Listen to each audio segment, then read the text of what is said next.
Om Sri Sai Ram. Om Sri Sai Parabrahmane Namaha. Om Sri Sai Nadaya Namaha. Today in the Satsangh, we're going to talk about Shirdi life during Baba's time.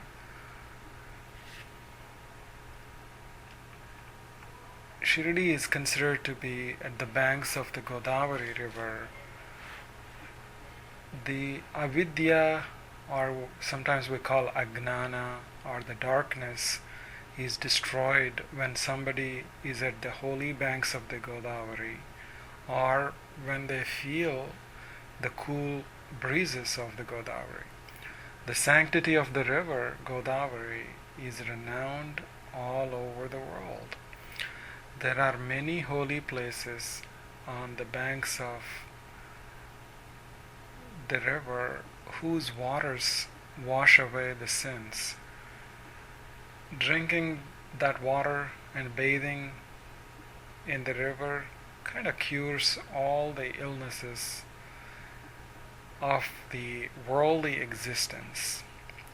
Basically, we're talking about the sins. This is described in the Puranas. The great Ramayana also signifies the importance of the Godavari river. The same Godavari of Ahmednagar district of Kopargam Taluka shows the way to Shirdi.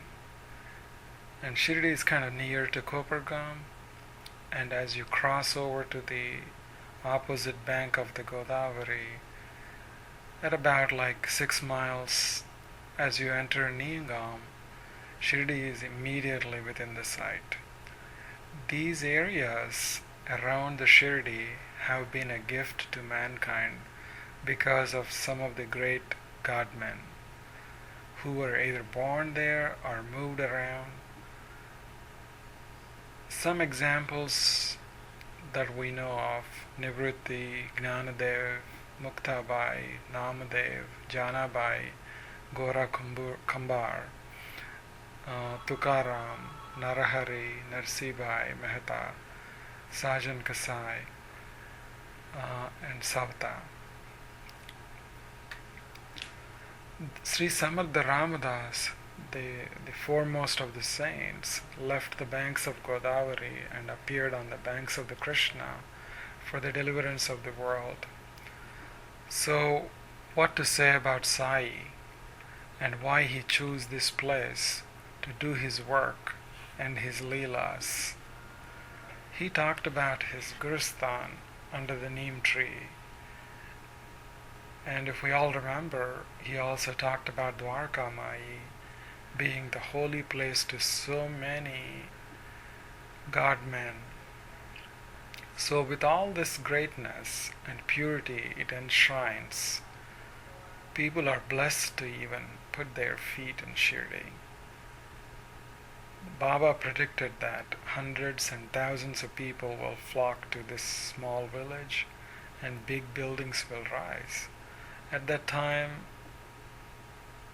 probably people felt like it was a Herculean task. But when Baba says so, it has to happen. So let us look at how Shirdi was in 1800s and early 1900s. Pujya Sri B.V. Narasimhaswamy narrated this beautifully in his writings.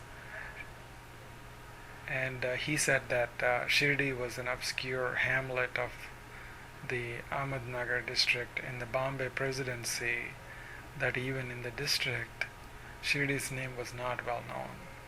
It was in those days a mere group of about 80 or 100 mud houses interspersed with narrow lanes between them and surrounded on all sides by an abundance of bauble, prickly pear, and other wild growth.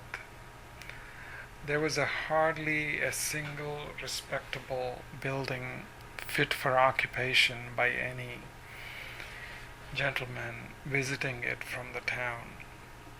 There were no shops except the tiny village shops where grains or oil were sold, and there was no respectable temple barring like the Maruti temple which also has like a tiny structure which was kind of falling apart next to the mosque, and the mosque was also falling apart. That was the condition in the middle of the 1800s, really, or kind of late, almost late 1800s, before the wadas were built. The villagers led a quiet life, absorbed in their usual agricultural operations, and as for the shows and conveyances, these were like seldom had there.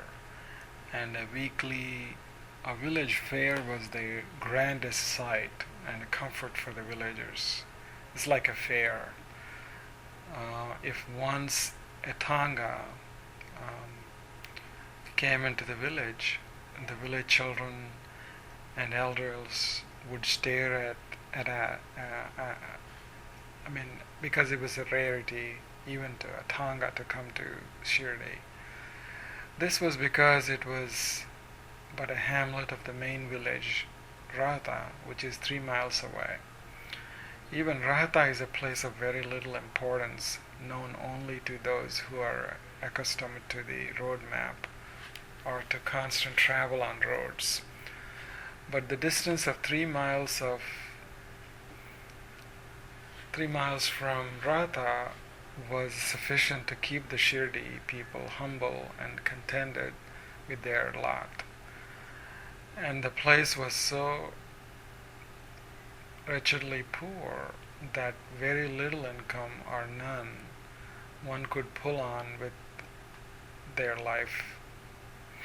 Some fakirs, hermits, sadhus would occasionally visit the village because there was a road going to all these punyakshetras, and so while they were traveling they will stop at Shirdi, and that was a kind of blessing for the people there. And this kept the people in touch with the lofty thoughts or modes of lives dimly perceived by them. We're referring, of course, to the main mass of villagers who were Hindus. There were just a few Muslim houses, and the Mohammedan population was very poor, wretched, and not prospering. They were laborers and were hardly possessed of anything like property. Some of them chiseled images, others built houses. At the head of the village society were the Hindu village headmen. They were called Patils, that we know of, Ganpatrao Kote Patil. Usually his brothers, cousins, they were kind of styled Patils, and the head of them was actually performing the function of the village Patil.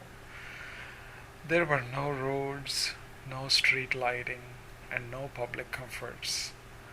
They had only one village well, and the water had to be drawn up, each one bringing his or her vessel. They have to work hard to get the water. Sometimes the water is not really available. It kind of dries up. There were 1 or 2 mud-built chowdis used as schools for the few children, with furnished accommodation for visiting strangers. There were so-called temples, 3 of them, petty, fragile structures. One was for Seni, one for Ganapati, and one for Siva. So petty indeed that they had hardly any doors to preserve and safeguard the images. If we all remember, during the early years of 1800s, 1900, a crazy man enters into these temples and broke the images. Whatever reason could be, but he broke all the um, the images of the temple. He also broke, if you all remember, marble padam of Baba, that's the feet installed at Gurusthan under the neem tree, and when he hit it with a stone, heavy stone or some other object, it kind of broke. And Baba afterwards suggested that they need to do anadana, and and then did some pujas afterwards. Thus, there were hardly any religious buildings really. The Maruti temple next to the mosque was about a dozen feet square. The Khandoba temple just outside the village was about 8 or 10 square feet, a structure of brick and clay. And there was another one, a mud and brick temple of Vittal in the heart of the village. Basically, these were all the practically all the religious buildings. Thus, Shirdi in the middle of the 19th century would hardly be considered a place of religious merit, and certainly not a place having any person, object, or shrine of religious importance enough to attract people to visit the village. If we look at it, Baba's words came true, and millions of people visit Shirdi, and big buildings all over the place. Now, at that time when Baba told people around him this very fact, they might have felt otherwise. The soil that Baba walked, the garden that he took care of, and the areas that he roamed around, the air that he was breathing at that time are very precious and divine. When we visit Shirdi, can we think about these holy things and touch the soil, feel the garden, breathe the same air? This will certainly purify our mind, and we will get that ultimate peace that we lack. Baba is everywhere, and his presence is felt all over. He himself said, wherever you are, and you are thinking about me, I am there, and will address all your concerns, not only for this life, but for the next lives too. So keeping this in mind, we have to understand how spiritual and how divine Shirdi is for all the Sai Bandhus and for everybody.